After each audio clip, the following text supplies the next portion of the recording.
నమస్కారం. జీసీఆర్జేవై వార్తావానికి స్వాగతం. ఈ రోజు మీ ముందుకు ముఖ్యమైన వార్తలు తీసుకొచ్చింది పి ప్రవళిక వృక్షశాస్త్ర విభాగం నుంచి. మొదటిగా కళాశాల వార్తలు.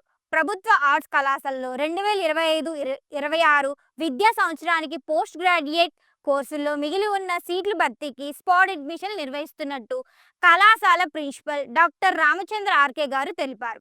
అర్హత కలిగిన అభ్యర్థులు ఆదాయ ధృవపత్రాలు, ఆధార్ కార్డు, పాస్పోర్ట్ సైజ్ ఫోటోలు వెంటనే తీసుకొని ప్రత్యేకంగా హాజరై స్పాట్ అడ్మిషన్లో పాల్గొనాలన్నారు. ప్రవేశాలు పూర్తిగా మెరిట్ ప్రాతిపదికన ప్రభుత్వ నిబంధన ప్రకారంగా జరుగుతాయి అన్నారు. అర్హత గల విద్యార్థులు ఈ అవకాశాన్ని సద్వినియోగం చేసుకోవాలన్నారు.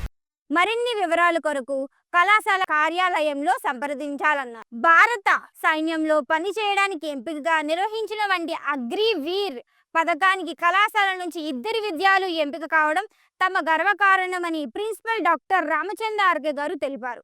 కళాశాల ఎన్సీసీ క్యాండిడేట్ అయిన వంటి అల్లు శివనాగ శ్రీను అలాగే నాగరపు వీర వెంకట చంద్రశాయి విద్యార్థులు ఇద్దరు కూడా ఈ యొక్క అగ్నివీర్ పథకానికి ఎంపిక అవడం తమ కాలేజీ గర్వకారణమని ప్రిన్సిపల్ గారు తెలిపారు. అంతర్జాతీయ వార్తలు. జపాన్ ను వణికించిన భారీ భూకంపం, సునామీ హెచ్చరికలు.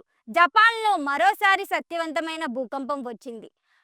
రిక్టర్ స్కేల్ పై 7.6 తీవ్రతతో వచ్చిన ఈ ప్రకంపనలో సునామీ హెచ్చరికలు జారీ అయ్యాయి.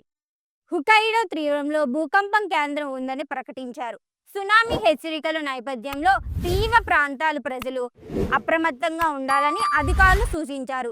ఈ భూకంపం వల్ల కలిగే నష్టాలని అంచనా వేసేందుకు ప్రభుత్వం చర్చలు చేపడుతుంది.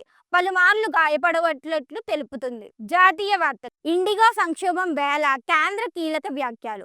కొత్త విమానయాన సంస్థలకు అవకాశం. ఇండిగో సంక్షోభంపై పార్లమెంటు కేంద్ర మంత్రి రామ్మోహన్ నాయుడు కీలక వ్యాఖ్యలు చేశారు.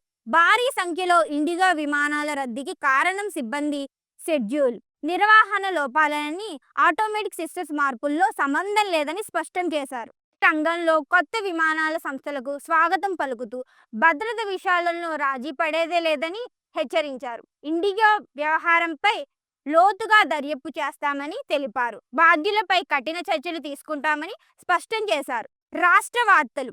ఏపీ మీదుగా 6 వరుసల జాతీయ రహదారి 16,482 కోట్ల రూపాయలు 12 గంటలు కాదు 6 గంటల్లోనే వెళ్ళొచ్చు. ఆంధ్రప్రదేశ్ మీదుగా ఛత్తీస్గఢ్, ఒడిశా, ఏపీలను కలిపి 6 వరుసల గ్రీన్ ఫీల్డ్ హైవే నిర్మాణం వేగంగా జరుగుతుంది. 16,482 కోట్లలో నిర్మించిన ఈ రహదారి రాయ్పూర్ నుంచి విశాఖపట్నం వరకు 133 కిలోమీటర్ల దారిని తగ్గిస్తుంది. కొండల మధ్య స్వరంగాలు, చెరువుల చుట్టూ వృత్తాకార రహదారి వంటి ప్రత్యేకతలు ఉన్నాయి. ప్రయాణ సమయం సగానికి తగ్గి వ్యాపారాలకు సరుకు రవాణా ఈతం ఇచ్చినట్టు అవుతుంది. ఆంధ్రప్రదేశ్ ప్రభుత్వం రేషన్ కార్డుదారులకు శుభవార్త అందిస్తుంది. జనవరి 1 నుంచి బియ్యంతో పాటు రాగులు, గోధుమ పిండి కూడా రేషన్ షాపుల ద్వారా పంపిణీ చేయనట్టు పౌర సరఫరా శాఖ మంత్రి నాదెండ్ల మనోహర్ తెలిపారు. ఈ కొత్త సరుకులు పంపిణీకి కేంద్రం అంగీకరణ తెలిపింది. జనవరి నుంచి బియ్యం బస్తాలపై QR కోడ్ ట్యాగుల ద్వారా పంపిణీ చేయనున్నట్టు మంత్రి వెల్లడించారు. చివరిగా వాతావరణ వార్తలు. ఏపీలో చలి ప్రభావం తీవ్రమవుతుంది. ఈ సీజన్లో మొదటిసారిగా అత్యల్ప ఉష్ణోగ్రత నమోదయ్యాయని వాతావరణ శాఖ తెలిపింది. ముఖ్యంగా మన్యం, అల్లూరు సీతారామరాజు జిల్లాలో చలి తీవ్రంగా ఉంది.